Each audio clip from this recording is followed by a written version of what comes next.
Bunker used to say or whatever.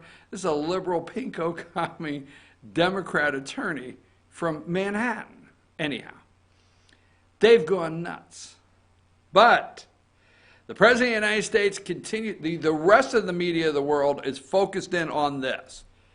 We think they lead us to believe, our media wants to lead us to believe that the whole world is interested in Michael Cohen, Russia, and Hillary Clinton's emails. They're not. So the press over there, while Trump has their attention in the Pacific Rim there, he continues to say what a great economy that North Korea is poised to have. They could have this awesome economy. And then he continues to say, then he will add on, and we are here to help. And we are ready to help. And that's the game plan. Kim, you could have this booming economy. You know, keep your world leader status. That's what the guy doesn't want. He doesn't want this. He doesn't want what we have. So, you know, I'm just telling you, it's not our place to go all over the world and say, you have to have what we have or else, okay? He doesn't want what we have. He doesn't want presidential elections. He doesn't want to get voted out. He kind of likes the throne. Okay, all right, so that's part of what he's going to say. Listen, you're not going to come into my country, build up the economy, everything's going well, and then all of a sudden they want to vote. Hell with that. I will feed them, but a vote? No, we're not going there. Okay, whatever, right? So anyhow, but that's what's happening, and Trump keeps saying, you know what? You could have a great economy and we can help, but here's what you got to do for that, okay? Brilliant, brilliant, brilliant. The President of the United States, brilliant. Meeting with Kim Jong-un in Vietnam, right at the same time negotiating trade agreements with China. Brilliant, all I could say. So I can't wait to hear what comes out of this great meeting of our President of the United States doing the right thing for the American people, as he always does, while the media has lost their mind. And we will get into media mind lost. It's not, what do you say, media mind, they've lost their mind. Okay, number 4, this would happen to be Lanny Davis. Let's just say that. This is Lanny Davis and Hillary Clinton, okay? They're just a lovely match. Lanny Davis has been with the Clintons, Bill, Hillary. Lanny Davis is doing his job. He's trying to set the record straight on why that lady should have been president of the United States. So Lanny has taken on the painstaking chores of representing number 5, Michael Cohen. So everything Michael says today, he's a liar. He's a piece of garbage. We'll just leave it like that. He's a New York City liberal Democrat attorney, okay? He is probably angry that Trump has taken the conservative high road. He is probably angry that Trump is pro-life. He is probably angry and does not like Trump's 40% base, or 38, whatever you want to call it. He's probably very angry. He was probably hopeful that Donald Trump would not win and he could continue his corrupt lifestyle unstopped in any way in New York City that he lived all on his own. If you look at the total indictments from the special counsel, they won't discuss those today. They won't bring up the medallions, the cab company, his Ukrainian father-in-law, his corrupt family. They won't bring up anything at all where that's concerned with this corrupt attorney here from New York City. He will have angel's wings when he enters in today. They will exalt him on high. They will appreciate him. The Democrats will thank him for his courage. They will say, we're glad you have the courage to come and address the American people. We're glad you've decided to come and tell the truth Somebody, thank you. We're glad you're the one that's going to break the silence to let us know that Hillary really should be president of the United States. And Lanny Davis, go back to number 4. I think it was number 4, yes. Lanny Davis will be there to help because that's his attorney. So let me say to you, before we get rolling here and get back into this, I don't want to see, I understand, he made a deal with special counsel Robert Mueller. Let's go back to Cohen, all right? Cohen and Davis, the next one up. Cohen made a deal with the special counsel Robert Mueller, okay? He's going to serve 3.5 years. Now, that's what he's set to serve. Don't get shocked if he's not out in a year, year and a half, okay? But that's what the deal is. The deal I really want to see for Michael Cohen, because see, there was a time, remember Michael Cohen said he would die for the boss, okay? He would die for Donald Trump, okay? He will never run his choppers, okay? But guess what? A better deal came along, all right? Absolutely, a better deal came along. I would like to see the deal that Hillary Clinton, Lanny Davis there, the Democrats made with Michael Cohen. Now, his testimony today will be long gone. Their attempt to upstage the President of the United States on the foreign front out there with North Korea, their attempt to take all the media away from North Korean summit, the summit with North Korean leader Kim Jong-un in Vietnam away, so they can have this piece of garbage on TV all day. They started bright and early analyzing it because they've got his opening statements, and I'm going to tell you what he plans to say at 10 o'clock in opening statements. And they are running with the pregame of Michael Cohen. They will play Michael Cohen at 10 o'clock all day. Then they will start postgame all night tonight. They won't sleep. Oh, they're popping champagne. I mean, they're going to have all their reasons they think it's time to impeach the President of the United States. We got him now, while the President's in Vietnam. The most un-American, unimaginable thing, one of them in my lifetime, that they're doing this. So, that being said, I want to see the deal, because Cohen traded the possibility of a pardon with Donald Trump. I think, here's what I think. I think they have him so built up. I think some people surrounded him and have him so built up that he is going to be possibly the one that really starts the ball rolling to bring this president down.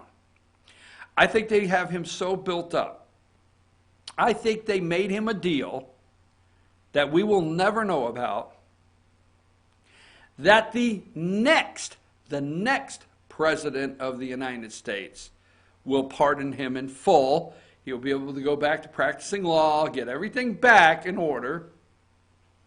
And then there's probably some bags of cash in undisclosed locations from Hillary and Lanny and the Democrats. And this guy's probably been offered an amazing deal on the top end of this after we long forget that he ever testified.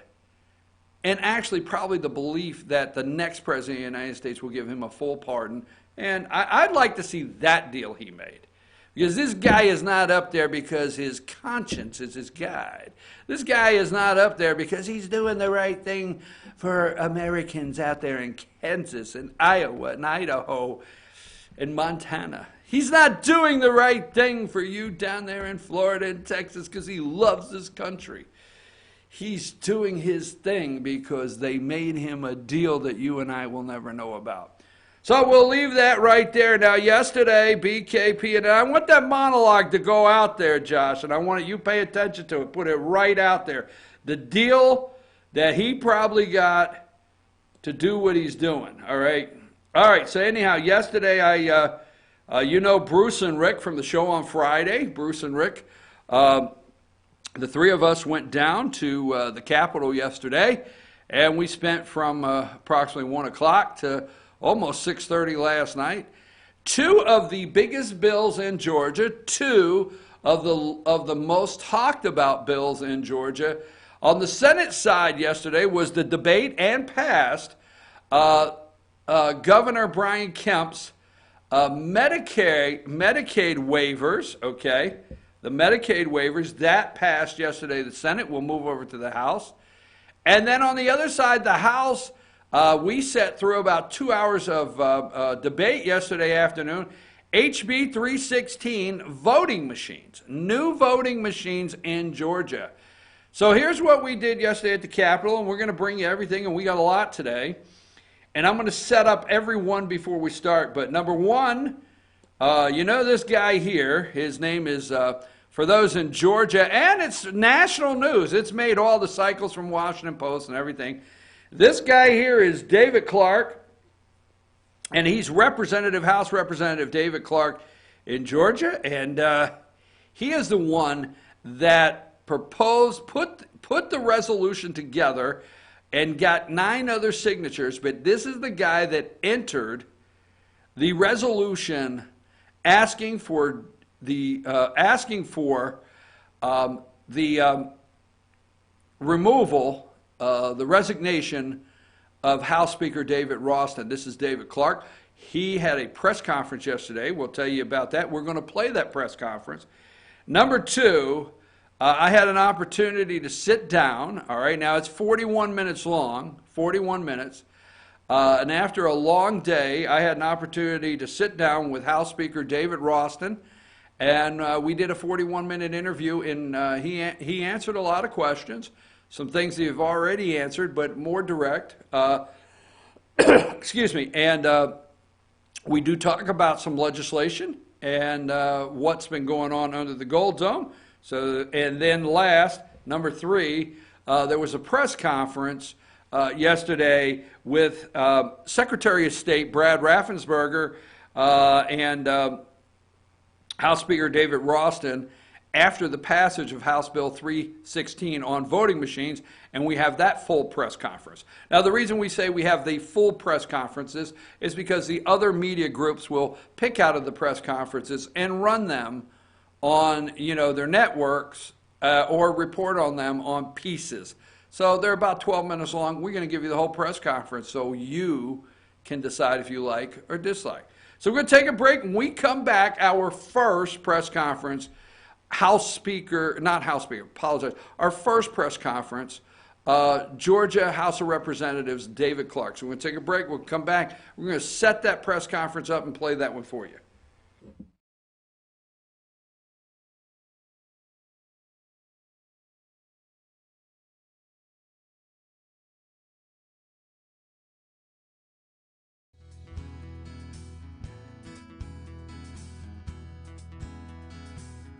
Hello, my name is Chad Watkins. I'm the manager at Larry's Body Shop. We are a family-owned and operated business and have been serving the North Georgia area since 1978. We are located at 1216 Progress Road in LOJ, Georgia. Our shop specializes in collision repair, and we work with all major insurance companies. Larry's Body Shop is ICAR Gold, the highest role of training recognized by the collision repair industry. It is estimated that only 10% of collision shops meet these standards. Our shop consists of state-of-the-art equipment such as laser measurement system, down-drive spray booth, spot and MIG welding equipment. All of our paints are mixed on-site so that we can guarantee your paint to match every time. I know that having an accident can be a stressful event. We take pride in making sure our customers are satisfied with the repair of their vehicles. Our waiting area is clean and comfortable with free Wi-Fi and refreshing beverages. So if you're in an accident, stop by and see us at Larry's Body Shop. Ace is your helpful place for paint and home goods, tools, outdoor living, and lawn equipment. But did you know Ace Hardware of Blue Ridge is a little bit more? We have hunting rifles and accessories for your next hunting trip. We have Amish furniture imported directly from Ohio. And we have Ace Custom Woodworks for all your custom wood project needs, from cabinets to artwork. Ace Hardware of Blue Ridge, we have your new house in stock. North Georgia Diamond is your source for diamonds. Come on in to view the area's largest selection of fine jewelry at North Georgia Diamond. All repairs and designs are done on site by our jewelers. And North Georgia Diamond has the lowest prices on loose diamonds. You can also sell your gold, silver, and coins at North Georgia Diamond between Walmart and Lowe's in East Ellijay. Locally owned by Bill and Allison Craig, North Georgia Diamond is your source for diamonds in North Georgia. It's truck season at Days Chevrolet in Jasper, and that means it's time to haul home a payload of savings. Now save up to $6,700 off new Chevy Colorados at Days, or save up to $10,000 off new Chevy Silverado 1500 crew cabs. If Chevy makes the truck, we've got it, and you're going to save big during truck season. Going on right now at Days Chevrolet in Jasper, where new Chevy trucks cost less. Better days ahead, Days Chevrolet. Find new roads.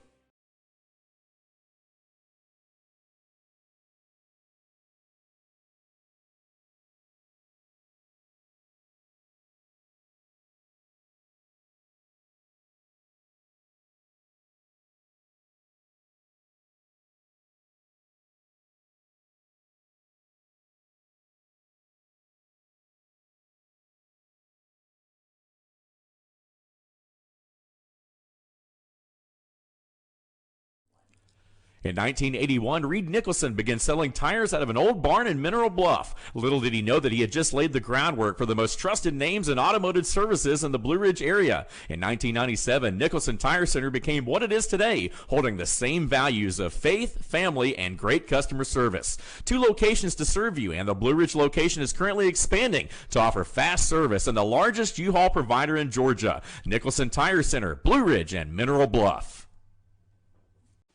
Hi, I'm Rhonda the Mattress Lady, and this is my husband Gary, owners of Mattress Overstocked in Ellijay next to Walmart. And we want to earn your business. From the time you walk in our door to the time we deliver your new mattress to your door, you will see the difference. Our selection and prices are the best in North Georgia, and customer service is our top priority. So y'all come on in and let us help you find the right mattress at the right price. That's Mattress Overstocked in Ellijay next to Walmart.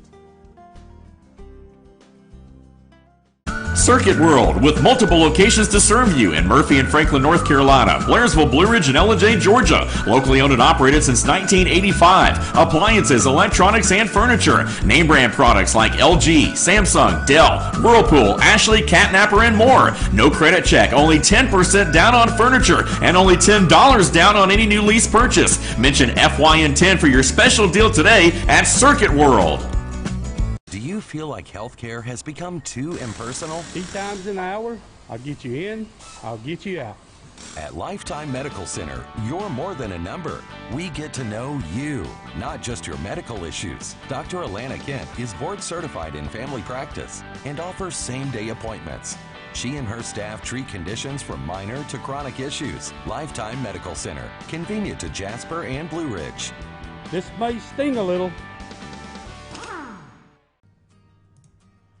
Welcome to Mountain Valley Motors. Chrysler, Dodge, Jeep, Ram, and Fiat vehicles available, plus a wide selection of quality used vehicles. Located at 7535 Appalachian Highway in Blue Ridge, we treat the needs of each individual customer with paramount concern. We know that you have high expectations, and as a car dealer, we enjoy the challenge of meeting and exceeding those standards each and every time. Allow us to demonstrate our commitment to excellence. Our experienced sales staff is eager to share its knowledge and enthusiasm with you. We encourage you to browse our online inventory, schedule a test drive, and investigate financing options. Visit us online or call us at 706-516-1053.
Hey folks, we're back. I'm your host, BKP, North Georgia's only live online morning show. I would like you to do me a favor and, hey Josh, put up all the ways they can contact the show. That is our phone number right there. You could text me, call me, send messages if you ever want to be on the show. chief@fetchernews.com and all the social media ways there to follow the show. Now, jumping right in, okay? Jumping right in.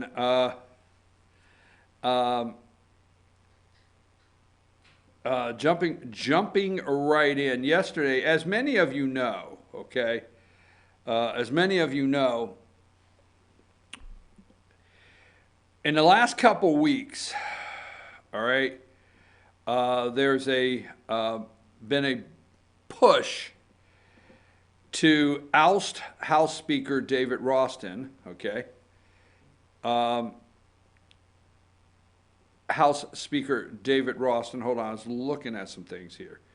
Let me get past that, I'm sorry. To push to oust House Speaker David Ralston over his alleged abuse of legislative leave and several cases that have 5, 7, 12 years, some length to it. Headlines have run child molesters, child rapists, criminals that Ralston has left out on the street, House Speaker Ralston on the street, by not going to court in his abuse of this legislative leave. And then in 2006, when he was not Speaker of the House, he helped modify the law. So they have gone after him for the last several weeks. WSB, AJC, Eric Erickson, no talent, Eric Erickson, I like to say that.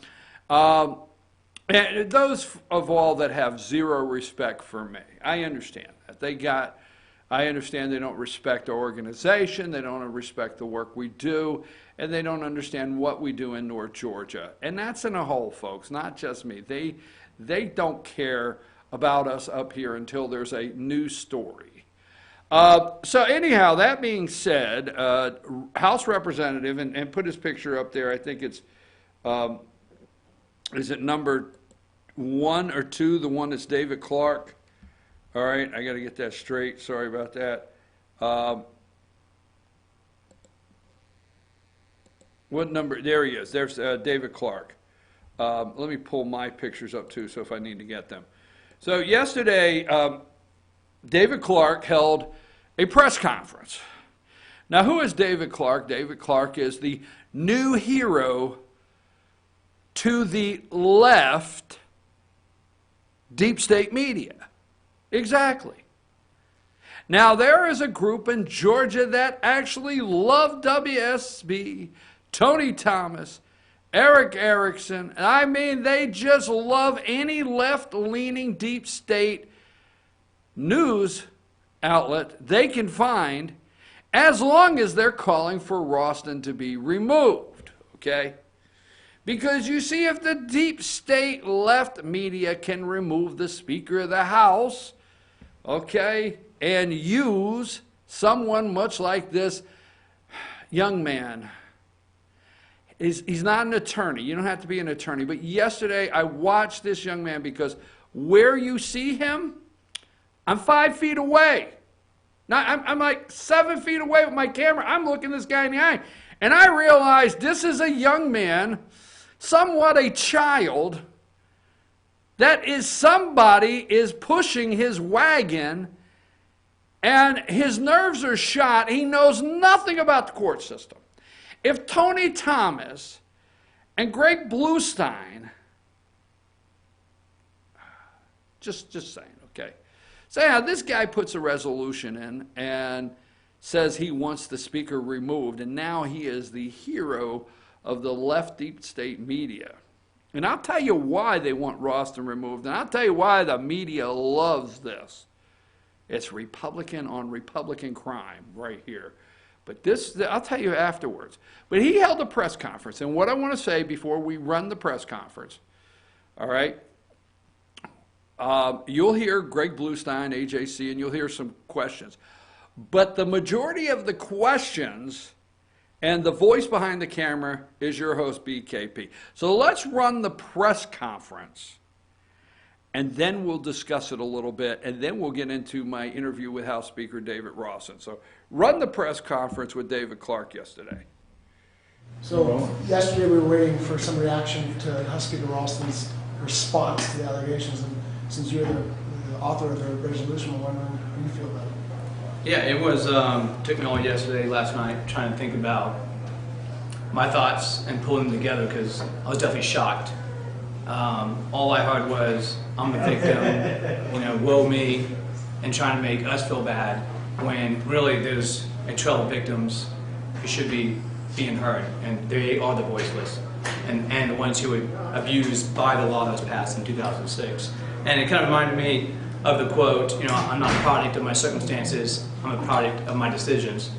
And that is who Speaker Rawson, he has created his decisions. He was in the room in 2006 with 5 others and passed this law, and then he's gone on to use it for his political gain, his monetary gain, and I can't see it as any other than that. And I think that's just wrong. My faith guides me, that's what I'm speaking up. It's for nothing else. I know I got kind of thrown underneath the bus, kind of mentioning the 7th run, and that is at the back of my mind. It's the very back, because this happened, and I can't stand silent, because the 2 things that guide me as a Christian when I read the Bible, 1 is love.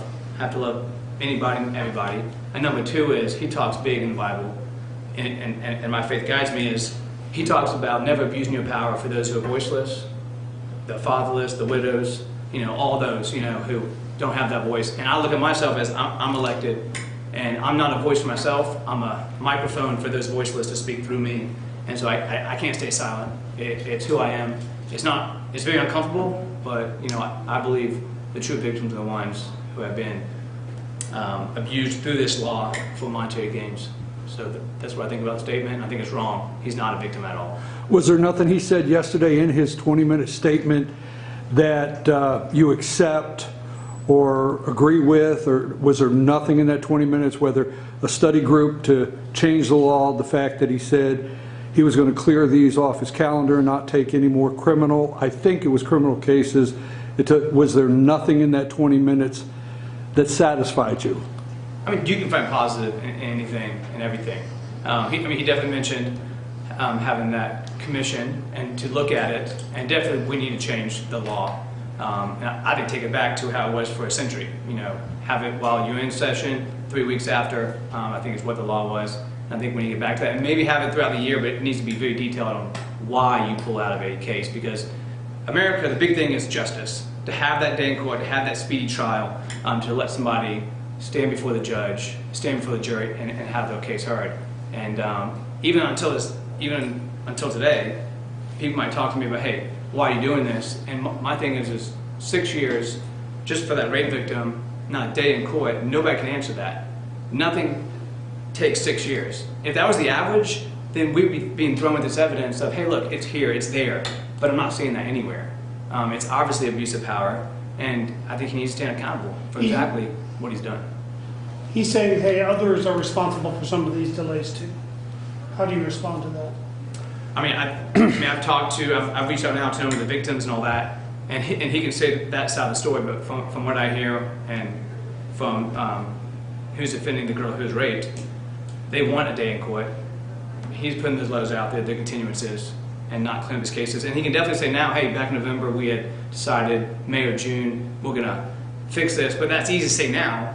He's in a corner, and of course he can say that. And I think that, again, they deserve justice and a day in court. Is there a bill already recorded to change legislative leave? When you asked the other day in your resolution, actually for the Speaker to resign, is there a bill in place? Has anybody, representative, dropped the bill? There has not been a bill yet dropped, and I'm sure it will be coming. And I can assure you it will be coming to change the law and to tighten it. But again, there shouldn't be a way out to say, you know what I did in the past is fine, we're going to move forward and fix this. I believe you have to stand accountable for every action that you take. Yeah, but this is nothing new. Some of these networks have run these stories in 2014 and so forth. So, I mean, they've had for years representatives, much like yourself, Matthew Gutler, had for years an opportunity to drop a piece of legislation and then claim it's not getting to the floor on legislative leave. You know, I don't know about the past. I came in 2015, and I can be myself held accountable for what I see, and I can't stay silent. And so by doing this, maybe I'm gonna be, pay for this maybe in some way, but I'm willing to take that because I'm gonna be a voice for the voiceless no matter what. So where does this go now? Your resolution and this issue's up. Yeah, trying to gather support is tough because I'm just one. So it takes people getting out there, being willing to take a stand, being willing to lose, committees, lose chairmanships. I never got into politics to gain power. It's just to serve. Same way I did in the military. Love to serve, love to stand up for those who have no voice. And so hopefully we can get some more on board. I know there's discussions going, among everybody, hey, what should I do?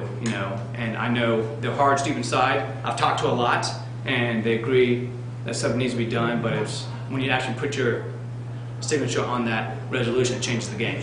It puts you on the public eye, and you have to take a stand. You can't back down from that. There's no turning back into that. So you're still in active conversations with the other Republicans. Have you thought about reaching across party lines and trying to get Democrats to join?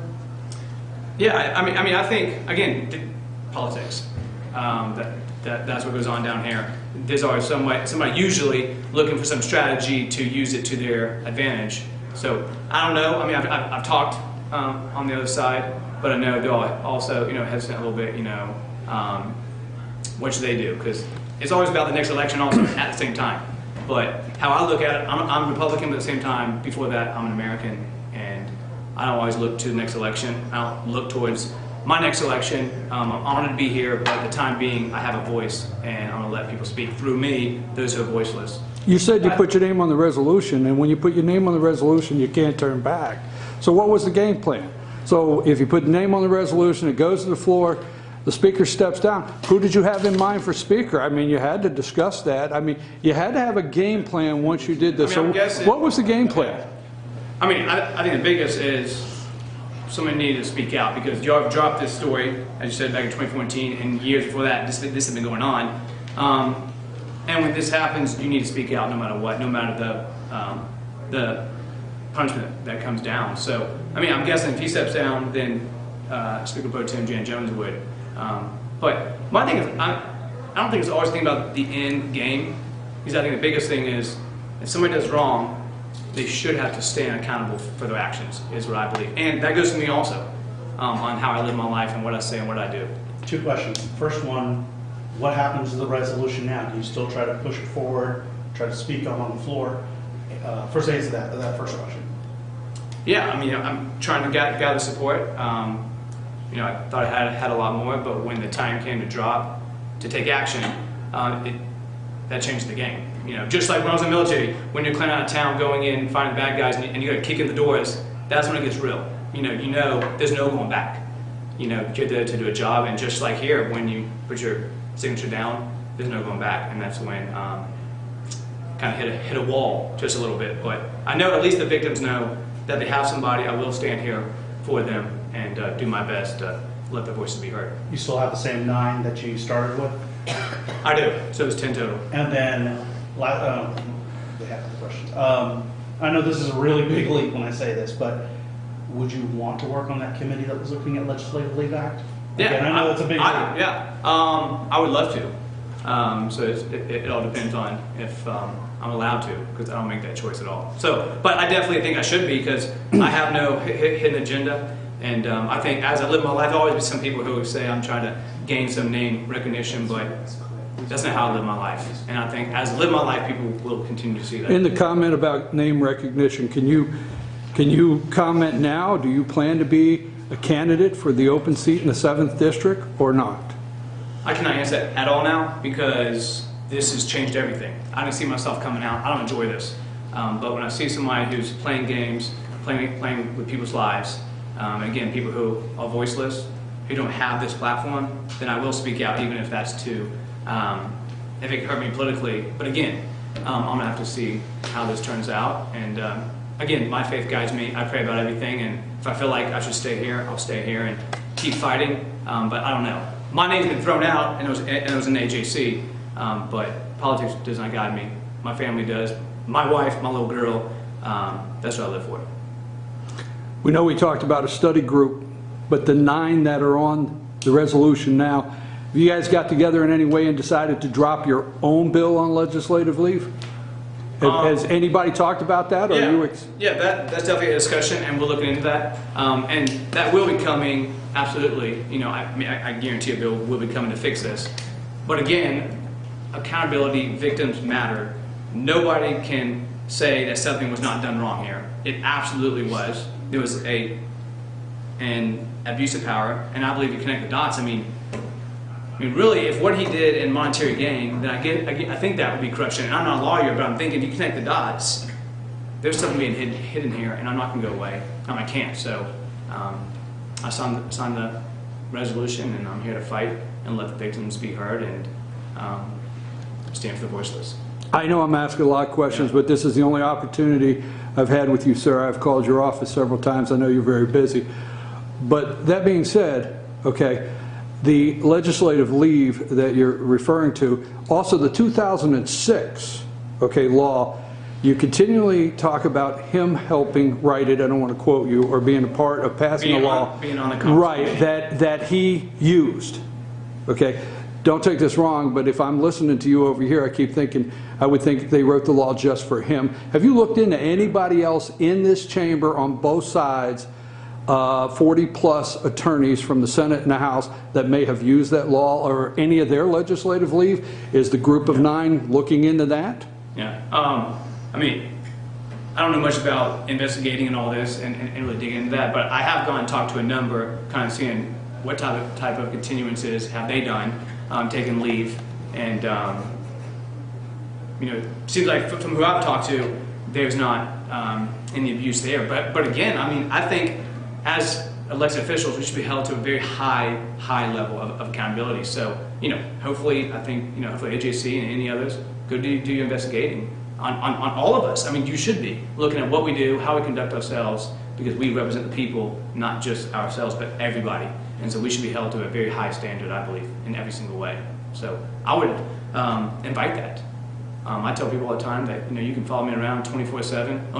Only you can't do is come in my bedroom, but anyone else, you can stand there next to me, listen to me, recording. I have nothing to hide, and I think that's how we all should be, to be honorable and to stand upright and be men and women of integrity at all times. Thank you, Chairman. Yep. I want to thank you. I appreciate you for answering all of my questions. Yes. Yes. Okay, folks, we're back, and in that recording there, Josh, did you already in that? Okay, and we will post that press conference on our YouTube channel, FYN TV, Fetch Your News YouTube channel, and we will post that press conference on there that you can watch again and share. Now, Representative David Clark obviously will not answer whether he's going to be a candidate for the 7th District. Put his picture up there, Josh. And let me just say a couple things about that press conference. Okay? You got to have a game plan, okay? Now, first of all, I see here that somebody is pulling his wagon, and seems like a nice guy, but let's get to the reality. Now, if you're new to the show, maybe you don't understand the direction I go in, okay? I study politics, I study politicians, I study the media, all right? Now, my personal beliefs, I'm not an activist, okay? My personal beliefs, people that know me understand, I'm pro-Second Amendment, very pro-Second Amendment. I believe in my constitutional right to carry a firearm. I'm not opposed to constitutional carry. I am opposed to the group that is claiming, or the group that is pushing constitutional carry, along with, I do, when I say oppose, there's some things with them that make me uncomfortable. And my personal belief, I'm pro-life, pro-Second Amendment, very conservative, very concerned about the budget in Georgia, which I will bring up here in the near future, the $17 billion. It's gone up another billion. I'm very concerned that every time we get a dollar, we spend a dollar, regardless of who the politician is in Georgia, even in Washington, D.C.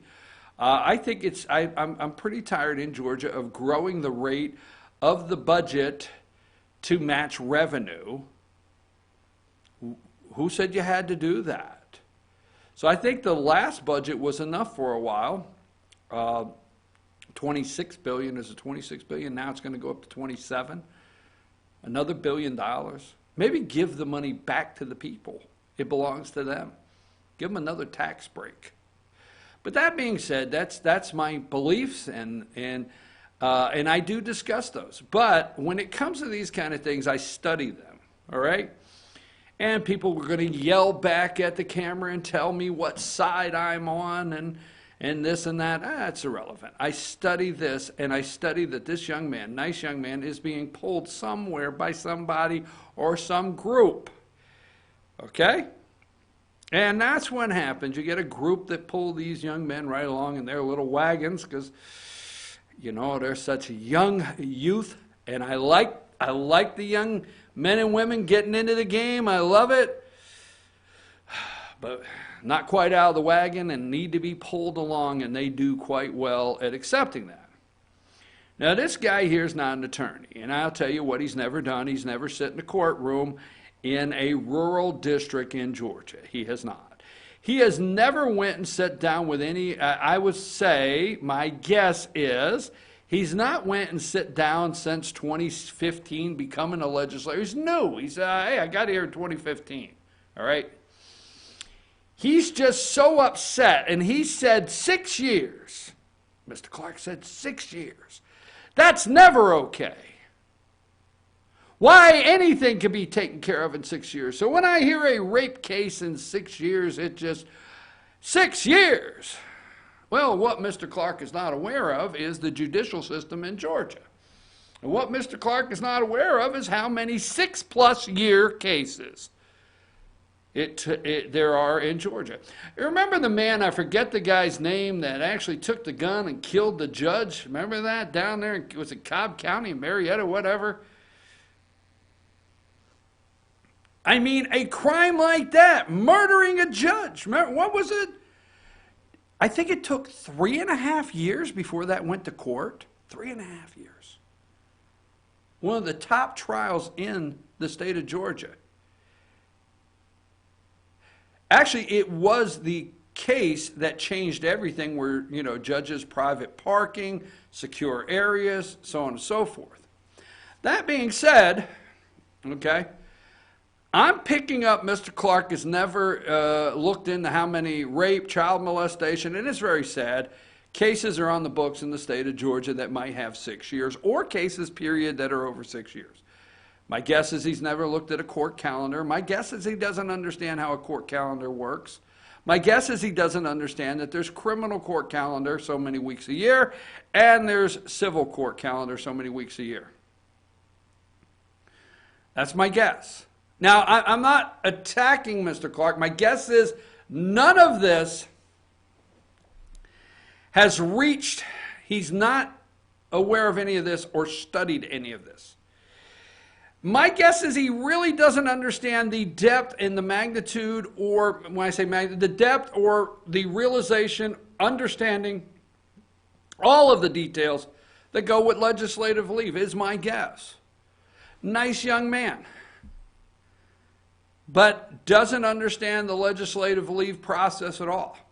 My guess is the media and some people that would like the Speaker of the House gone showed him some sensational, they sensationalized victim stories that just absolutely outraged him. Now, you're going to say I've gone too far, okay? But you remember when people would come in and make presentations to Steve Miller, Steve Martin, when he played the role of Navin Johnson in The Jerk? I'm sorry. I'll never forget the guy, and I apologize, Mr. Clark, I'm not referencing this, but I'll never forget the guy that came in and, cat juggling. It was an outrage, cat juggling, and we must do something about it. That's the thing that came to my mind. I know, I'm a simple person. I know what you're saying out there. Really, that's what, but I'm thinking if I would have went in and had outrage over cat juggling, could I have gotten this person on board and saying, we got to do something about it? That's my opinion, not of the representative. He's a nice enough guy. He's a good guy. Everything I know, a veteran, a good family man, good guy. But what I'm thinking is somebody went in his office and threw down these sensationalized stories of these victims and Ralston was doing to them, and they weren't getting their day in court, and it's the saddest thing in the state, and he was using a law from 2006 that they accused the speaker of helping craft to get out of it, and they were using a decade-old law. A law is a law, no matter what day it goes on the books, to use this, and he is outraged. Why, we must have a resolution now to get the speaker out of there. So the people that walk out of your office, Mr. Clark, say, okay, it's working. Now I know what you're saying. I'm carrying the speaker's water. BS. I'm studying the politics here and the deep state media in Georgia. And they walked out of his office and said, it's working. We think it will work this time. And they whip into the frenzy all of the activists, and you know who you are out there. And I'm not an activist. I do an opinion show, and I run a news network, an online news network. I'm not an activist. So the activists out there, and they get them all whipped into a frenzy, and the activists in the state of Georgia throw out all of their journalistic standards. And they throw out all the rules, all the journalistic attempts, and the way they go after the President of the United States, Donald J. Trump. They throw all of that out, and as long as Greg Bluestein and Tony Thomas and the AJC and Eric, as long as they want to attack Ralston, the Speaker of the House, it's okay. We'll follow you this time. So Mr. Clark signs a resolution, says Speaker must go. Who takes his place? Now, are you telling me him and the 9 that signed the resolution didn't have a game plan? Didn't have a new speaker in place?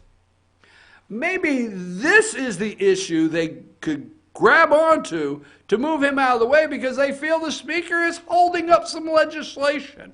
Maybe HB 2, HB 4. Maybe the speaker's holding up some legislation that they want to get on the floor. Now, I don't know this because I'm not going to speculate or try to start trouble, but I wonder if Speaker Pro Temp Jan Jones, if there was a deal in place. Now, I don't know that. I don't know that. Now, Jan Jones may not know anything about this until this press conference yesterday. But why would you sign a resolution, have 9 other people sign a resolution? What if you caught the car, like the dog chasing the car? What if you caught it? What were you going to do with it? Speaker Jan Jones? Was there a deal? Is there a deal? So that being said, also, he will not answer whether he's running for Congress in the 7th District. So I think Mr. Clark, again, a very nice man, said it over and over. I'm redundant because I met him for the first time yesterday. Seems like a very nice man. I know who's pulling your wagon. I know why they're pulling your wagon. And I know why they want to take the speaker out. Now, the media loves this. Republican on Republican debate. Good for Democrats. Why, we're helping our team.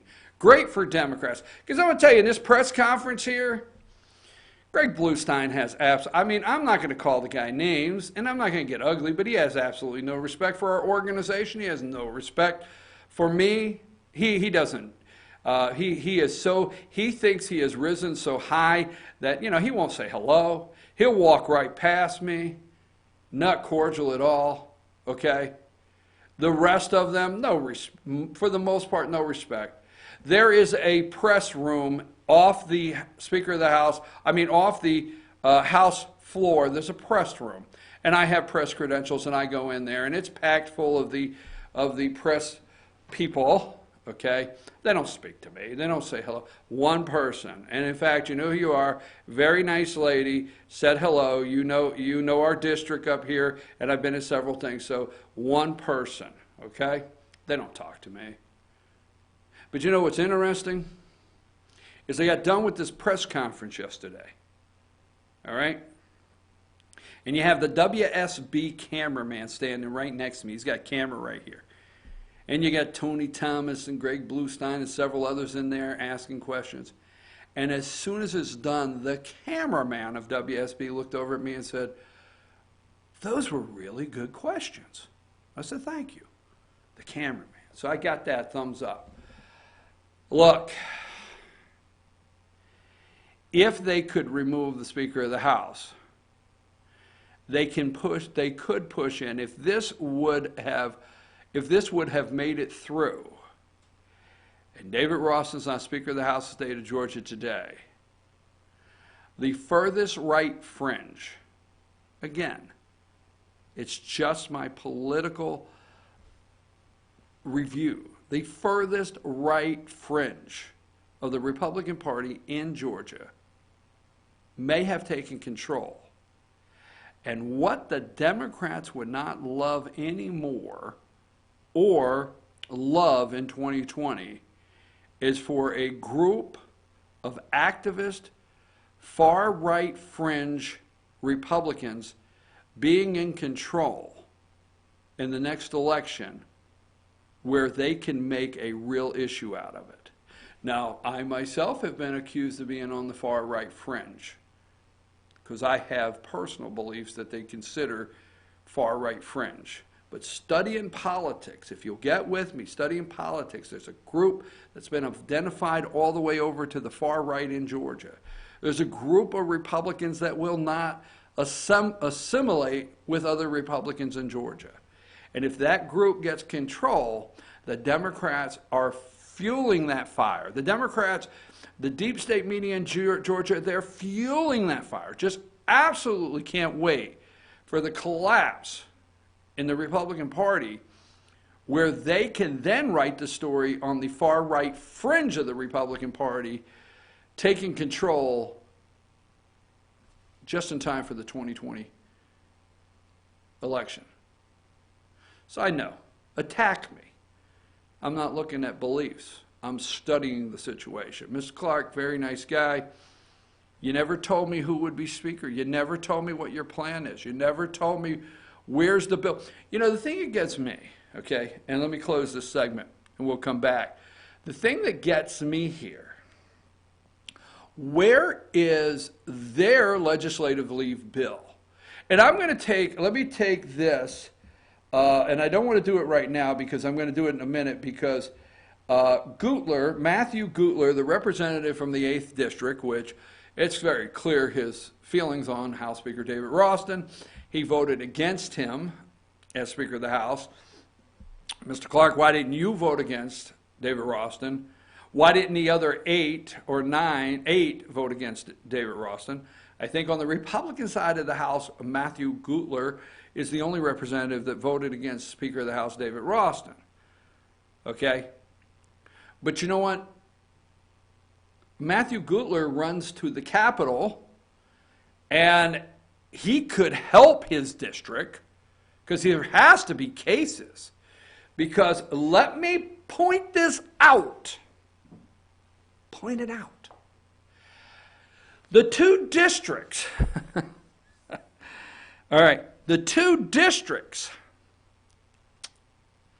that they go after House Speaker David Ralston, all right,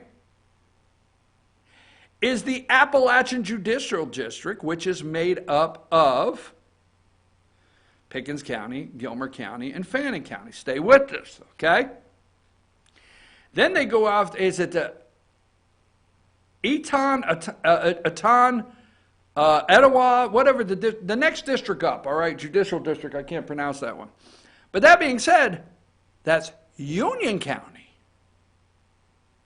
Now, the Speaker practice, when he talks, he'll talk about the 2 districts. One Appalachia Judicial District.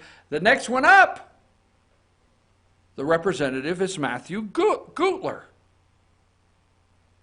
So, instead of Matthew Gutler, which, okay, running down and getting the media attention, they all tell you it's not the damn media attention, but that's BS. They want the media attention. Matthew Gutler loves being the Kingslayer. He loves being the AJC's favorite son when it comes to the Speaker of the House.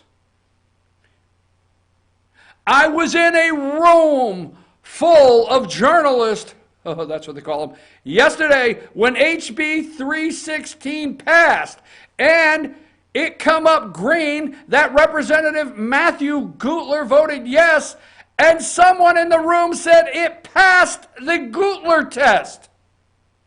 And I just sit in the back quiet. Really? So instead of Representative Gutler running down and putting in HB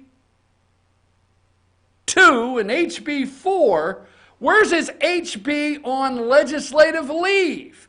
Because guess what? Some of the cases that they are really pounding the Speaker on are in Union County and Matthew Gutler's district. Yes. So where is that representative pounding the desk? He's in his second term. Where is he pounding the desk? Where is his bill against legislative leave and changing it because of his district and the victims that live in his district? Where are they? No. No, these guys, these nice guys are still in the wagon and they got somebody pulling their cart. It's just the daggone truth, folks. Where is his bill? I asked, where's your legislation? I just got here. What the hell you just got here? Okay? And you just got here and some people rushed into your office and showed you these victims and you said, oh my God, I must put a resolution on the floor. And Matthew Gutler said, yes, and I must sign it. Where is your bill? Where is the bill that hasn't been dropped since 2012, 2014, 2016? Where is the caring for the victims? So now the Speaker says, I'm going to do something about it.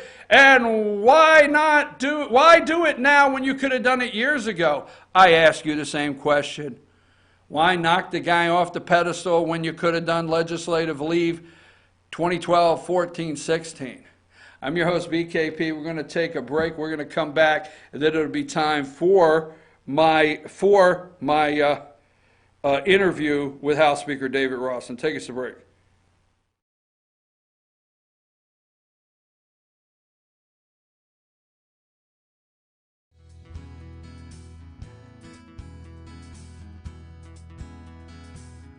Hello, my name is Chad Watkins. I'm the manager at Larry's Body Shop. We are a family-owned and operated business and have been serving the North Georgia area since 1978.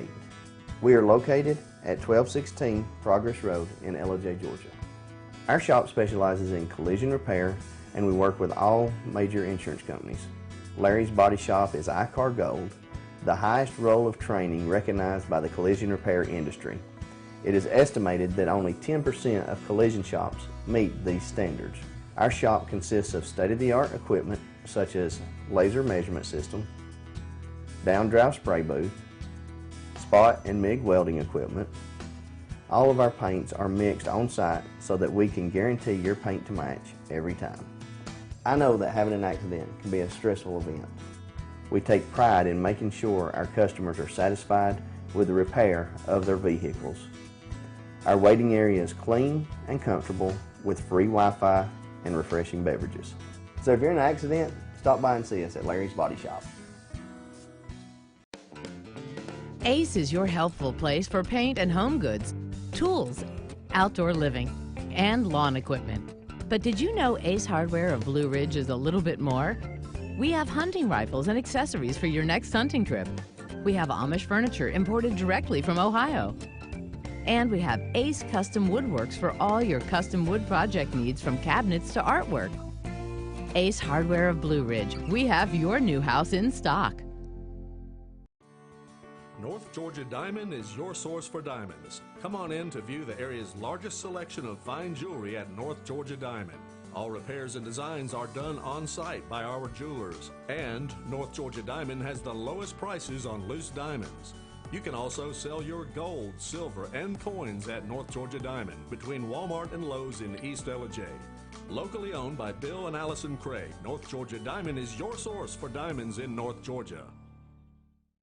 Days ahead. It's truck season at Days Chevrolet in Jasper, and that means it's time to haul home a payload of savings. Now save up to $6,700 off new Chevy Colorados at Days, or save up to $10,000 off new Chevy Silverado 1500 crew cabs. If Chevy makes the truck, we've got it, and you're going to save big during truck season. Going on right now at Days Chevrolet in Jasper, where new Chevy trucks cost less. Better days ahead. Days Chevrolet. Find new roads.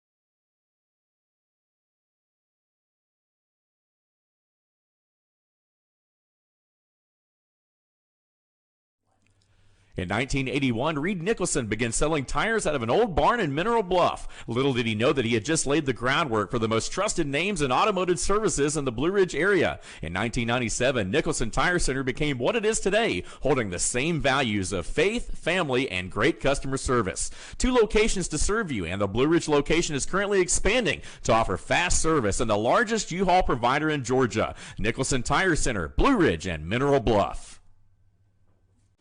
Hi, I'm Rhonda the Mattress Lady, and this is my husband Gary, owners of Mattress Overstocked in Ellijay next to Walmart. And we want to earn your business. From the time you walk in our door to the time we deliver your new mattress to your door, you will see the difference. Our selection and prices are the best in North Georgia, and customer service is our top priority. So y'all come on in and let us help you find the right mattress at the right price. That's Mattress Overstocked in Ellijay next to Walmart.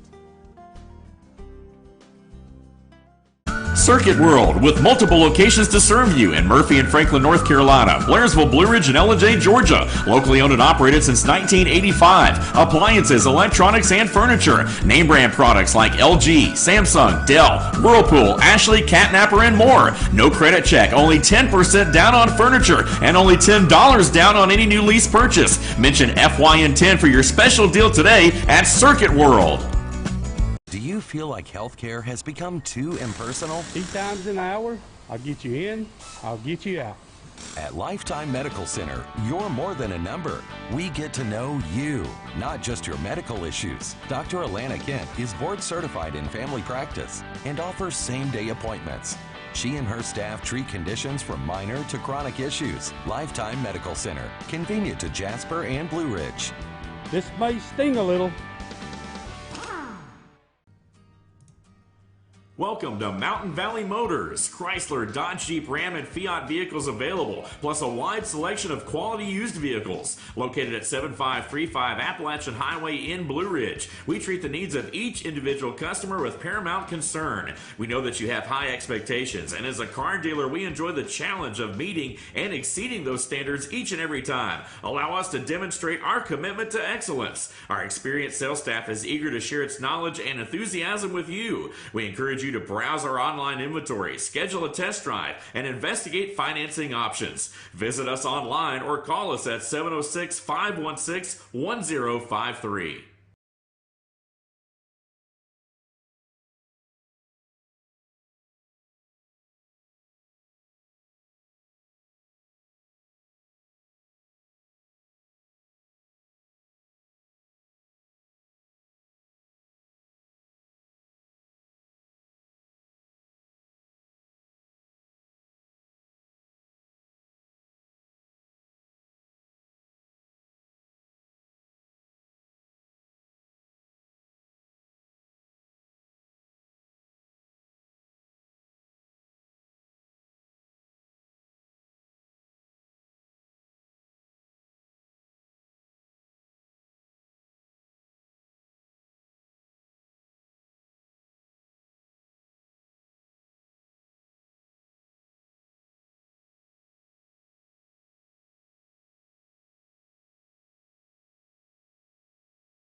All right, folks, we're back. I'm your host, BKP. Good morning from the office, North Georgia's only live online morning show. Now, yesterday at the Capitol, I had an opportunity to sit down with House Speaker David Ralston.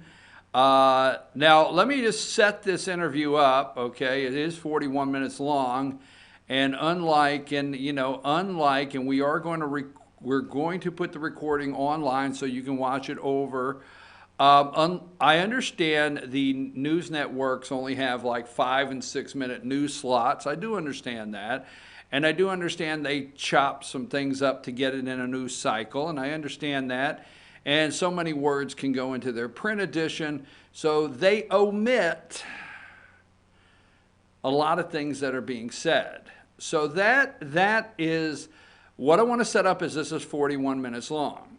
There's a couple things here. Put the picture up of the speaker and myself there yesterday in the office in the interview. So what I want to explain before we start this is, no matter where you're at watching this interview, in the 41 minutes, you will hear me address the legislative leave. You will hear me address the victims. You will hear me address what he plans on this committee. You will hear me address the response. I'm going to read the response that many have had to his speech from the well Monday morning. I'm gonna go into all of that. But first, you have to always remember, when I interview the Speaker of the House, I interview also the representative of the 7th District. So I know, probably the first interview I've ever said this directly, I know there's things you're not interested in. I know they are. But for the 7th District, you are. Because you got to understand, I start out and I've seldom do I ever interview the Speaker, regardless of circumstances, that I don't talk about the 7th District, what legislation is in the House that benefits the 7th District. And I treat this as the representative of the area where I live, broadcast. So that way we're discussing health care, we're discussing the voting machines, we're discussing internet, hospitals, the certificate of need for hospitals. So we discuss a lot of legislation before we get into the legislative leave and what's gone on for the last 2 weeks with the media. So this is 41 minutes long. We're going to play it in its entirety. And here is my interview with Georgia House Speaker, 7th District Representative David Ralston. Take it away, Josh. I'm here with Georgia House Speaker David Ralston, and thank you, Speaker Ralston, for sitting down with us at fyntv.com and Fetcher News. Appreciate you very much. I always like when I get an opportunity to sit down with you. I want to talk about state issues, but I still like to bring it home. And although you're Speaker of the House, you are the representative of the 7th District. So I'd like to put more of this into what's going on under the Gold Dome that affects your district, also with the state. Today we heard a lot of debate and the passage of House Bill 316, new voting machines, new voting system. Tell me what passed today.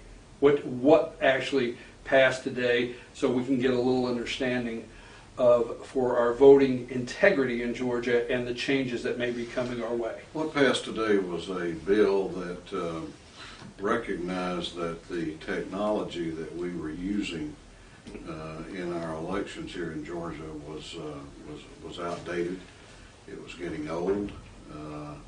I think like 16 or 18 years old, which is for some of these systems is a lifetime. And so many of us felt that it was time that we updated that, and I think it's always important that people have confidence in the integrity of the elections process, that they feel like that how they vote is counted, that everybody's got a level playing field. So what this bill does is will enable the state to use the latest technology with the ability to have a paper ballot backup so that we can audit results. I think that's a very fair result. I think it brings Georgia into the 21st century, and I think it's a good bill. And we passed it. It's now headed to the Senate, and I'm hopeful they will do this. They will agree with us and pass it so that we can start getting. We can decide, exactly what the technology will be, get it out to the counties, and let them get familiar with it and comfortable with it before the next round of elections. When you say next round, today I heard in the press conference with the Secretary of State, Brad Raffensperger, and yourself, that it wouldn't be in place for 19. He's not anticipating it would be in place for elections that take place in 19, but the goal is to have it ready for 20. Well, we certainly want to have it ready by 2020. Secretary Raffensperger, I think, actually what he said was that he would like for it to be available for those municipalities that have city elections in the fall of 2019. Maybe we can get there with that. I think it's obviously that would be nice, but the imperative is to get it done by 2020. Okay, now when you say a paper ballot, that's a backup. The machine would dispense the results of your vote. You would have that. Correct. Okay, so now is this going to be a total list of your vote? Because I've heard barcode. It's not going to be a barcode. Well, I think that decision is yet to be made depending on the technology that we use. But it will be a total listing of your vote so that you can see that that your vote that you have marked with a marking device has been recorded properly. And I think that's what people are interested in knowing. When you say you will see, so we will see, even if there is, somebody has said to me that the one system dispenses a barcode, and when you dispense the barcode, then you scan it and put it in a box, but you still don't see that who you voted for is correct. So no, as I understand it, the technology will tell you who you voted for. Okay, because I think that's what's probably most important to people, is to have that, sure, and then be able to audit that. Right. Okay, I appreciate that. Now, let me ask you, we're coming up on crossover. What is some of the legislation for rural Georgia where hospitals, high-speed internet, and let's stay with hospitals, healthcare, and things like that. What are some of the things that you need to get done this week that's not completed to crossover? Friday's the big day of crossing over the Senate. What are some of the things that still have to be done? Crossover day is March the 7th, so we will be in session all of this week. We will be in session Monday, Tuesday of next week. We're going to take Wednesday for committee work, and then come in on March the 7th for crossover day. Oh, so that's next Thursday, not this Thursday, Correct. Thursday week. Okay. Correct. So what is some of the legislation that you want to see completed for crossover to get over to the Senate that actually for whether it be health care, and I know the Senate did some things where health care is concerned, but rural hospitals, certificate of need, all these kind of questions, and then broadband and some of the other things for rural Georgia that you're wanting to get through? We have a lot of initiatives that are out there. One of the big issues this session is the certificate of need discussion. Certificate of need has been a topic here at this Capitol for years, and for whatever reason, vested interest or otherwise, it's never really gotten very far. I think there's an appetite now to recognize that we have created through that system, through the CON system, we've created barriers to access to health care, particularly in rural Georgia, but not just in rural Georgia, but other areas of Georgia, that it's time we knock down. that we give more options to Georgians in terms of the kind of where they can obtain their medical treatment. And so that's what that discussion is about. It's a complex issue. It involves a lot of money, frankly, on both sides of the issue. But it's an issue I think we have to recognize by and deal with by putting into our law more of a free market practice, as opposed to having these barriers and making healthcare providers jump through bureaucratic hoops here at the Capitol to obtain approval to add beds, for example. That ought to be a business decision that any particular facility makes, as opposed to being made by a board and a group of bureaucrats here in Atlanta. So that's an oversimplified way of looking at what is a big issue. We have a bill pending in the House now. It's had some changes. It may undergo some further changes. But I do anticipate that we will likely have a vote before crossover on a CON bill that will make major reform to the CON process and to the system as a whole. We have other initiatives. We have already passed and sent to the Senate two bills that deal with high-speed rural broadband. One of those bills removes the prohibition from EMCs offering. They will be allowed to get Yes, into the business. Correct. And so I think that will expedite high-speed broadband in rural Georgia. We're looking at multiple options on getting that done, because I believe high-speed broadband is foundational to development in rural Georgia. It is critical to business. It's critical to education. It's critical to medicine. So I think it's something that we have to do. And I think we've made a lot of progress on that. So that's a real priority of mine. We have other issues out there. I know that we're going to probably take up in the House within the next few days an industrial hemp bill to talk about rural Georgia. This is something that's supported very strongly by the agriculture community.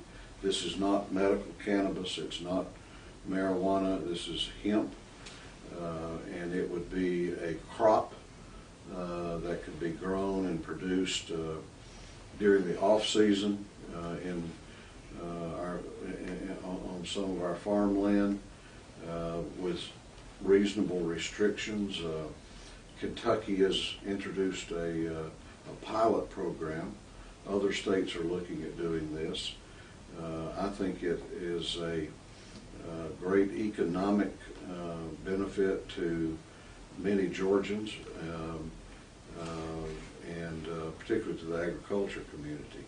So industrial hemp is something that you're going to hear a good bit of discussion about. Then, of course, you have medical cannabis.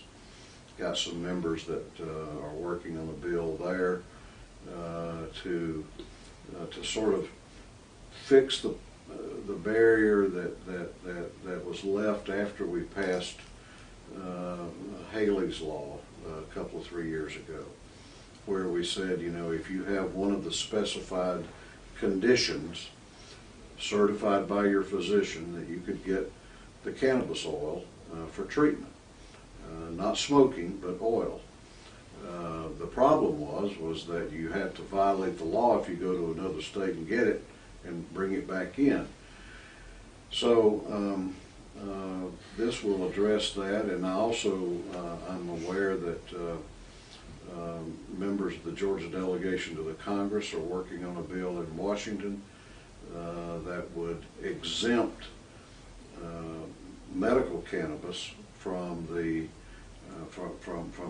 criminalization of marijuana under federal law. That's going to be something that you'll also hear a lot of discussion about. I didn't even touch on the budget, but we are working on the budget. I expect that the House will pass a version of the 2020 fiscal year budget by Thursday or Friday of this week. And I expect, I'm not going to tell you today, I'm going to make you come back down here, that we'll have some good news coming out of that for Gilmer County that I'm excited about. That will be part of the Rural Development Initiative. So we'll have more to say about that later once it passes. Let me ask you a question. The Senate today, the Medicaid waivers that the governor has looking at and has brought up, they passed that today, so it's headed over to you on your side of the chamber. It's yours now, right? So what do we expect with that bill out of the House? What are you expecting to do with that, and what might be the outcome of that for the governor? Well, Governor Kemp, started talking about the Medicaid waiver back during his campaign. Right. This is not Medicaid expansion. This is far from Medicaid expansion. This is allowing states to tailor their own solutions to healthcare needs in that state, as opposed to having the federal government impose a one-size-fits-all kind of approach. Governor, now Vice President Pence, did Medicaid waivers in Indiana when he was governor of Indiana, and apparently very successfully. So there is a successful precedent for this, I'm going to support this governor when he's right, and I think he's on the right path with Medicaid waivers. Okay, I want to switch to the last 2 weeks. Some things that have taken place here in the House of Representatives. You, a couple weeks ago, really started in the media some reports, accusations about legislative leave. You are an attorney. You have a law practice in Blue Ridge, and that you had used your position as an attorney, a legislator, with the law legislative leave to not try all the cases. Some are multiple years old. They ran stories about victims. They called it child molestation, rape. 9 members signed on to a resolution last week, which got a lot of media. And you addressed this yesterday. Now, for those that have not heard that, I don't want to go too far, but you addressed all of those things in the chamber yesterday, did you not? In 20 minutes, you addressed your peers in the chamber as the speaker, but as your peers, you addressed them yesterday morning. How did you address them, and what are some of the things that you shared with them yesterday morning? Well, first of all, I tried to be completely honest with them, and I talked about my career as a lawyer. Come March, I will have been practicing law 39 years. I have a reputation as a lawyer that was formed many years ago, before I became speaker. It is true that I do represent people that are accused of crimes. Our Constitution says that regardless of how bad the crime is that if you are charged, you are entitled to a vigorous defense. You're entitled to a trial by jury. I have all the constitutional guarantees, and I think those are important because that's what makes us different than any other country. I don't make any apologies for representing people. I also pointed out that I do reject very strongly, any allegation, accusation, insinuation that I have abused or misused this position under that law. First of all, the law was, the original law was passed in 1905. It was amended in 2006, way before I was Speaker of the House. You know, they've accused me of all manner of, they being the Atlanta media, of all manner of evil. I don't want to interrupt you, but the revision in 2006, why did they continue to write headlines that this is something you helped write to take advantage? I mean, just go with that. You know, you've read all the headlines that, you know, the 2006 law you helped write in effort to continue to hold your cases out of court. So tell us a little bit about that. I think from 2006 until 2010, I think I used one continuance in 4 years under the revision of the law. That idea actually came from a prior Speaker of the House who had appointed me and two other people to be on a 6-person conference committee on the last day of the session. He suggested this addition that he thought would be helpful in the bill. I asked him what he believed the rationale to be. He explained it to me, and everybody agreed to his explanation and to the rationale, and so, you know, it's a far stretch to say that I helped write it or that I came up with this idea. Look, Brian, in 2006, I wasn't thinking any more about being Speaker of the House than I was sitting here today being President of the United States. I mean, that was completely out of the realm of possibility. We had a Speaker who was doing a good job. I supported him, so I saw. It even dawned on me that this would be something that I would use. You may remember I got elected in a special election for Speaker in 2010 in the middle of a term. It wasn't a regularly scheduled election. We had the first resignation of a sitting Speaker in our state's history, and we had a special election. I got elected. I had 3 weeks to prepare for a legislative session, and then after the session was over, I had a number of other duties. But what they failed to report, and I want to make this point, what they failed to report is this: not one judge, not one prosecutor has questioned in these years my use of the legislative leave, ever. Number two, not all of the continuances were continuances that I asked for. But if it was a continuance, because cases get continued for a variety of reasons. The district attorney may have witness problems, court scheduling. I mean, there are things that cause cases to get postponed in addition to this. But, you know, that didn't get reported. But, you know, what they also didn't point out, and I think this is critically important, I chose in 1983 to come back to my home and practice law in rural North Georgia, because that was my home, and I love those mountains. I practice, most of my law practice is either in the Appalachian Judicial Circuit or in the Enoda Circuit, which is Union Towns, Lumpkin, and White. So that's by the bulk of my practice in those 2 circuits. Each of those circuits has 3 judges. Each of those judges has 2 weeks of criminal jury trials each year.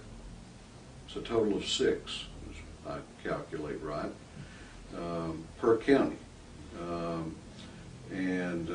So it's not like they're having, you know, a trial calendar every day, all year long, because the court has other things that are going on, civil cases, non-jury cases, and so, you know, we don't have as much court going on as other circuits do. And inevitably, at least one or more of the weeks comes up while we're in session, and that takes 1 or 2 weeks out of the mix for me. But even when I have had to use it to do the business of representing my district, which I take very seriously, and doing the job of speaker, which I take seriously, I have had the ability, because of my relationship with the judges and the prosecutors, to go to them and work with them in what we call specially setting cases. And I've tried a number of jury trials through a special set, where the judge will say, okay, you know, if you're not available this week, can you give me a couple of 3 weeks that you are available? And I give them. And I think any judge will tell you that when they have called asking for dates for a special set, that I have offered those up. 2 of the cases, and you know, the cases they picked out to highlight, you know, were very emotional. They read bad. I mean, they talk about a child rapist and you know, domestic violence and things like that. But so there's kind of 4 of the cases that got a lot of attention. One of those cases in Union County, 1 in Towns County. What they did not report was that in November, way before the story ever was a story, I met with the judge and I met with the district attorney and one of his assistants in Union County, to talk about some of these cases. And we agreed at that time, you know, we need to try this case, we need to try this case, 2 cases. And we talked, and we agreed that the judge would offer up some dates in May or June, that we would try the cases. So those cases are going to be tried. In fact, we scheduled one yesterday for late April. I mean, they're moving. They're moving. Mr. Speaker, let me ask you, they are moving, the cases are moving, got it scheduled. I watched your statement, and I watched your statement twice. And, you know, and some out there may not understand. I watched it the first time, and the second time I'm going to be very direct. I scrutinized it for sincerity. I did. I watched the second one, and I took my time to watch it, say, you know, let me feel, and that's a judgment, and I you know, of sincerity. But there's a couple things I felt I picked up, is through all the noise of TV and media and talk radio, you came out on the top side really in the last 2 weeks of being concerned with victims, and victims all across the state that maybe, it seemed like you said that yesterday, that really you really thought about the victims in the last couple of weeks, and maybe victims all across the state that are legislative leave, may be possibly not getting their cases in court when they were. So that being said, also I want you to address that, how you felt about what you come to, what I'm calling a realization, not you. Don't take that wrong, not that you never cared for your cases, you know what I'm saying? But where I'm going with that is you come up with a plan, and in the last 2 weeks saying, you know what, let's look at this. Let's look at this. And if I remember right, you want to do a bipartisan committee. Tell me, I'm going to see the layout, see if I'm right. You want to do a bipartisan committee. You want legislators, judges, prosecutors, victims' rights advocates, did I get that right? Correct. And also study other states that have what you call citizen legislatures like Georgia and how they handle it. So in the last 2 weeks of everything going on, clearing all the noise away, how did you come to say, that's what I think we need to do with this? Well, we're all human. Right. And so I think, you know, my first response was I felt I was a little angry. I was angry that someone would question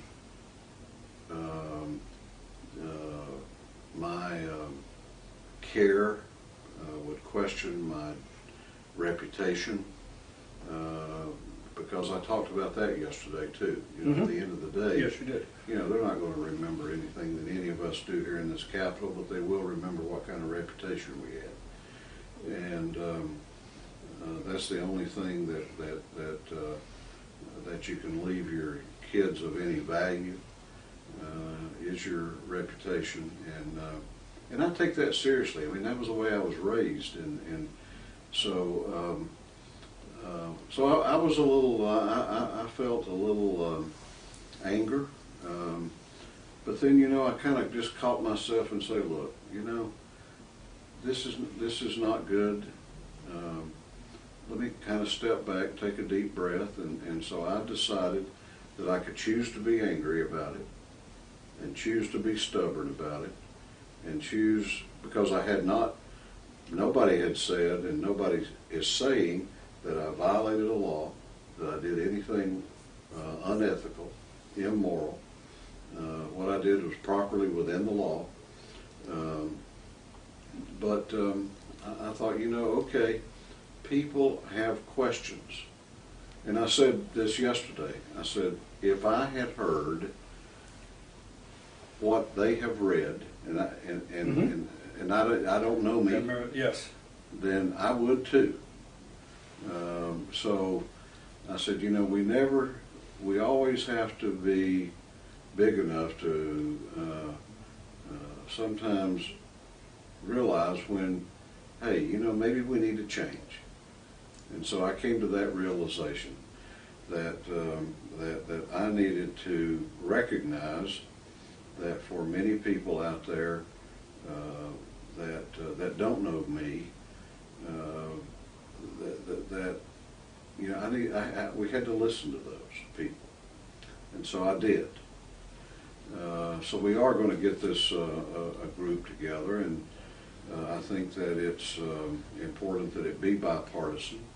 I'm going to bring all these different groups in, and we're going to get that group appointed before the week's out, and let them get to work and come back and recommend some changes. I'm not wedded to that law, so I think what's important is that people see that we heard, we listened, and we heard them and we listened. And the second thing I said that I was going to do is as a gesture of how serious I take the concerns, that until I clear those 4 out, I'm not going to take another one. Yeah, yesterday you made reference that you were going to clear all these cases in question, get them off the court docket, and until those are cleared, you're not taking any more. That's correct.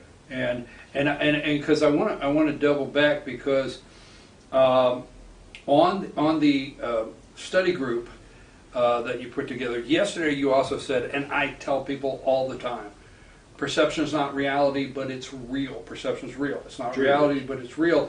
And I think you said about perception and the noise out there, and I'm going to call it the noise. And if you're reading these kind of headlines and you're somewhere in Middle Georgia or somewhere in the 7th District or wherever you're at, it just didn't sound good.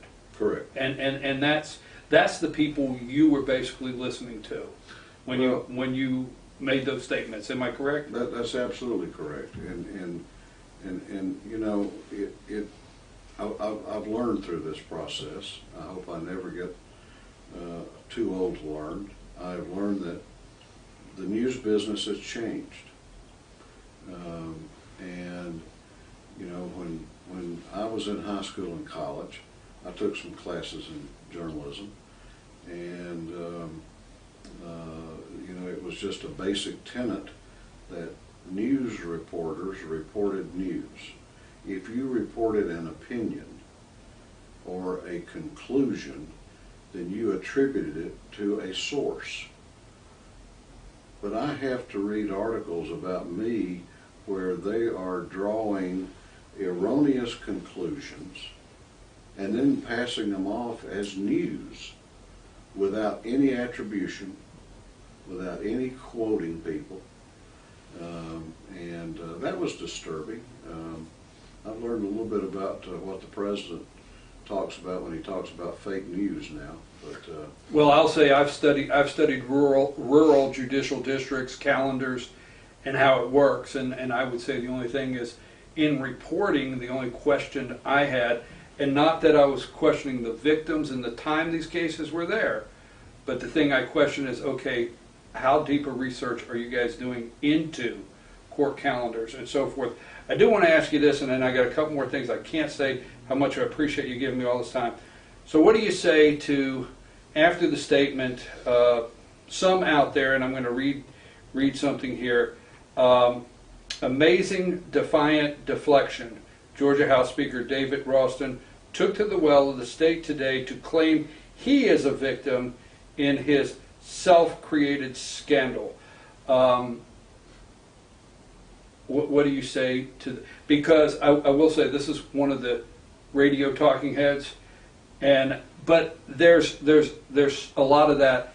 And David Clark, that just did the press conference, that wrote the resolution, just said that a minute ago, almost the same thing. What do you say to the critics after your statement yesterday? Well, some of the people who have been the loudest in their criticism have been criticizing me for years, way before this was ever a story. When this has quit being a story, I suspect they'll still be criticizing. You know, I don't know how anybody can listen to the statement that I made yesterday and say that I was trying to suggest I was a victim. I mean, that was so far from my mind. I mean, I was certainly not trying to do that. But you know, I have to tell you. I mean, it's you know, they're just wrong. These are people who have their own agendas. You know, I know the talking heads on the radio. Most of them, not all, but most of them. You know, that's how, the more outrageous, I guess, the more money they make. You know, I think I know who said that one, and, you know, I'm getting text messages last week that this individual was on the radio calling me immoral. He don't even know me. He don't know me. He's calling me a scumbag. You know, those are things that if I think them, I'm not going to say them publicly, and I'm certainly not going to go on the radio and say them about somebody I don't know, just to stoke people's anger and fear, and that's his only objective. You know, I'm not going to comment about any of the signers of the resolution, except to say I'm not running for another office. So I'm not trying to use these victims in these cases as a prop or as an exhibit in a mail piece in a political campaign. You know, and some of these media people that wrote the story, they don't care about these victims. It's just, it was a good story. Some of the 9 and some of the other representatives, and I do look at the Republican Party throughout the state. Some of them maybe are using this story in the victims, but they feel you sometimes stand in the way of their legislation and don't let it come to the floor when it comes to some legislation, and I'm not going to get into those, but do you not think... That's two separate things. But do you not think that this gave them an opportunity Oh, sure. to drive that? Sure it did. Sure it did. And that's why I say that many of these people, you know, were opposed to me before, and they'll be opposed to me after. That's just the way the process works here. But yeah, I mean, it does. It was a great opportunity for them to drive that, and you know, and they'll have to be judged. They'll be judged for their motives, like I will be for mine. I know when this gentleman steps in the room, he's telling me basically time's up. He's a great guy. I'm not going to tell him out there who it is, but he's a great guy. But I know it's the time's up. Two more things. Sure. Republicans, I think, in the House, did you not lose about 11 seats? Was it 11 that the Republicans lost? So is it a little different this year with the new governor, new lieutenant governor, and having the you know, more Democrats in the House? Is it different to charter through this legislation this year and Republican waters to get to 2020 and not lose any more Republican seats? What is it like to try to retain and not lose any more Republican seats? Well, I think the way that we try to avoid losing any more seats is we have to be very, very careful with our message. We have to be very careful about the issues that we pick. You know, what plays well in my district may not play well in North Fulton or East Cobb or Gwinnett. And sometimes I have trouble getting all my members to understand that. And I think we have to understand that, and we have to strike a little bit better balance about what we all need to do, and focus on those things that bring us together, as opposed to what we disagree on. But you know, I mean, the House is moving along pretty well, even with more Democrats there. I think we have enough Democrats in the House.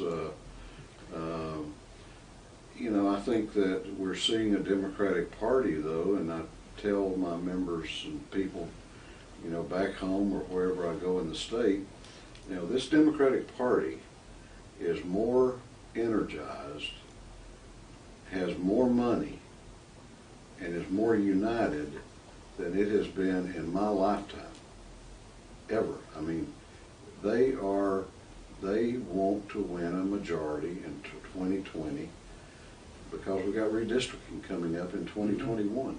So the people who win in 2020 will be at the table when we redistrict state house, state senate, and congressional districts in 2021.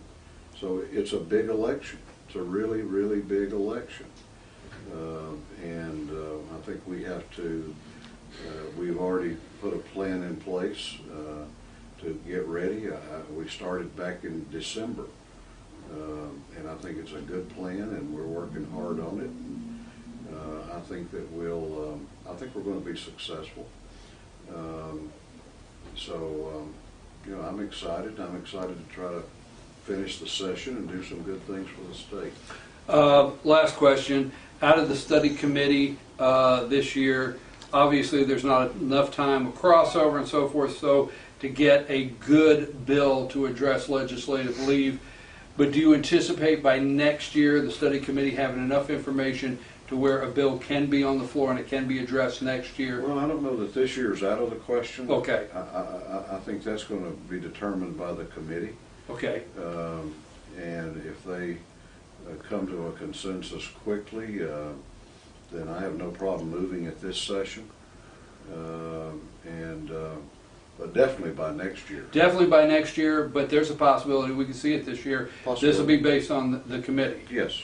Okay, you told me I had to come back, so I do have on camera you invited me back.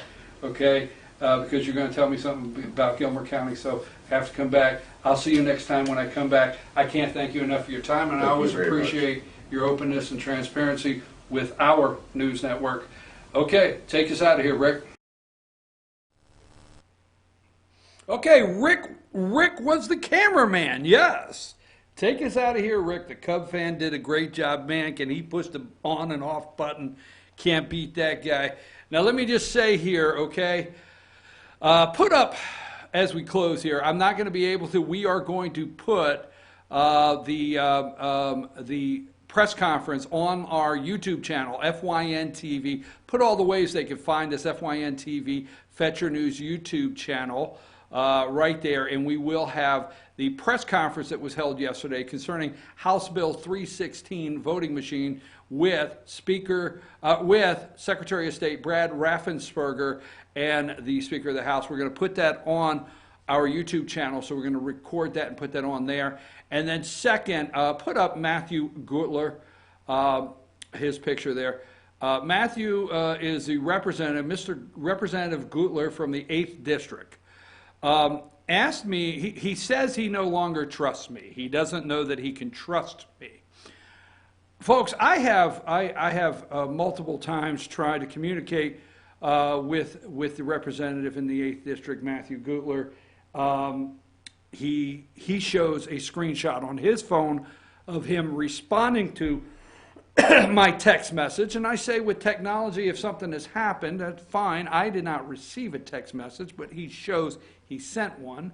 That's okay. I'm not going to dispute the representative. But what I will say, when you make a comment, tomorrow it's going down, finally I have backup, when you vote against the Speaker for Speaker of the House, when you vote no on multiple pieces of legislation, okay, and when you sign a resolution asking the Speaker of the House to resign, you have to answer the questions.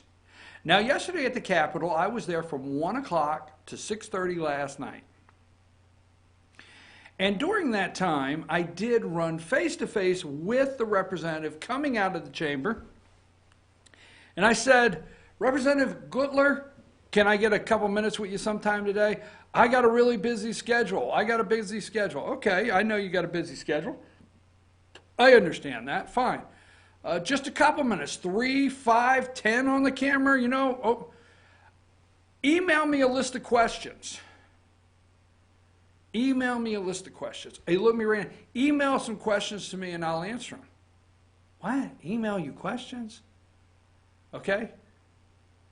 So I said to, and when you email questions, they know they give the answer and you have no chance to follow up on their answer. They know they cut that off and they want to control the conversation, and understandably so on their side. And then I said, I'll be here all day. I have plenty of time. I'll stay until you are available. Well, maybe this afternoon, and he took off. Okay, fine. I got to the press conference with David Clark, which maybe he could have showed up at. Press conference of the Secretary of State and the Speaker. And I waited last night until 5:30 to get that interview because the Speaker was busy. And I understand they're busy. But let me tell you something here. Whether you like my interviews or not, period. Okay? I've interviewed Senator David Perdue multiple times. I interview about every other week Congressman Doug Collins. I interviewed the Speaker of the House, okay? I interviewed the governor of Georgia. Never. They never say, send me the questions. Never. They don't. They let me ask my questions. So to Representative Matthew Gutler, you can trust me. I'm just going to ask questions. Now, I put something online and I made an accusation he's avoiding me. And I can understand that upset him. But let me tell you what happened. Okay? I just want to do this on the old public line before we close here at 10 o'clock. So Representative Gutler, okay, which I said, I don't have a text message, but his phone shows a screenshot with him responding. So I text him Friday, I text him Friday, no comment. I text him Sunday. Now this is where he said, you know, he sent me a message, okay? I text him Sunday. I text him yesterday. I said, I did not receive a text from you. I would like to see you and Mr. Clark before I leave today. I will stay as late as I need. I'm in no hurry. Whatever, 3 minutes, wherever. Hey, Brian, sorry I have a meeting later. I've got to take off. If you need a statement, let me know. I don't need a statement. I want to interview. You are the representative of the 8th District. Just like the 7th District, we cover your area. We cover Towns County. We cover Union County, Towns County, White County, and you are the representative in Rabun. And I would suggest you go to fetchyournews.com and look at the top and see if there's anything new. And then I said, hey, I just left a press conference from Mr. Clark. I've got several statements. I'm going to be back next week, maybe, you know, whatever, okay? This morning, Wednesday morning, when I put the post on Facebook, he immediately started texting me. All right? I also have a full statement on my official Facebook page put up Friday. I'm disappointed. He's disappointed in how I've handled this situation. It makes me distrust you now. That makes you distrust me? Sir, if you're going to make the votes in your district and we cover your district, you have to be prepared to answer why you voted, not just on your website to the media and the people. Sir, if you're going to vote no, if you're going to make statements, if you're going to sign resolutions, if you're going to vote against the speaker, if you're going to do any of these things, you got to be prepared to answer the questions. So don't get mad at me. I'll tell you what, I'll come down to the Capitol, we'll do an interview, and I will open the interview up with an apology if I jump the gun on saying you're avoiding me. I'll do that. So tell me what day I can come down to Capitol in the afternoon. I'll run down there, we'll do a quick interview. I'm your host, BKP. Look for our Facebook page. We're running out of time. Look for our Facebook page for us. The press conference on the voting machines with the Secretary of State, and also our interviews today will be online. It's 10:02. I'm running late. Josh, take us out of here.